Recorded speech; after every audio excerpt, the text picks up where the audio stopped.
Hello everyone, সবাই কেমন আছেন? আশা করছি সবাই অনেক ভালো আছেন।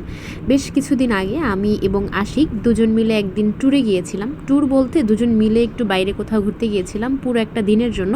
তো ভাবলাম সেই ভিডিওগুলোই আপনাদের সাথে শেয়ার করি।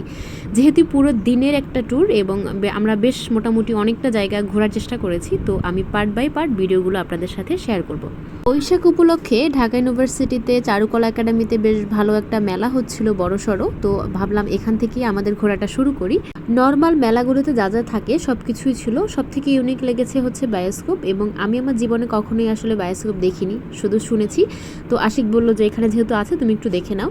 ঢাকাতে কারণে অকারণে বিভিন্ন জায়গায় মেলা বসে, কিন্তু আমার কাছে ঢাকা শহরের মেলাগুলো কেন জানি প্রাণহীন মনে হয়। পুরো মেলা জুড়েই ঘরের আসবাবপত্র জিনিস সহ বাচ্চাদের খেলনা, এছাড়া মেয়েদের সাজসজ্জার কোনোই কমতি ছিল না।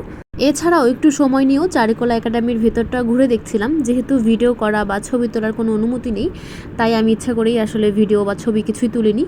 এরপর কিছুক্ষণ দাঁড়িয়ে দাঁড়িয়ে মামার বাঁশির সুর শুনছিলাম। মাশাল্লাহ, অনেক সুন্দর বাঁশি বাজান। আল্লাহ যে মানুষকে কত গুণ দিয়ে দুনিয়ায় পাঠিয়েছেন তা আসলে আমরা নিজেরাও জানি না। যাই হোক, সর্বশেষ পুরো মেলাটা একটু ঘুরে দেখছিলাম, যেহেতু আমাদেরকে এখান থেকে খুব তাড়াতাড়ি বের হয়ে যেতে হবে নতুন কোনো জায়গায়। তো এই বছর কে কে পহেলা বৈশাখে মেলায় ঘুরতে গিয়েছেন অবশ্যই কমেন্ট করে জানাবেন। আর দেখা হবে নেক্সট পার্টি ইনশাল্লাহ। সবাই ভালো থাকবেন, সুস্থ থাকবেন।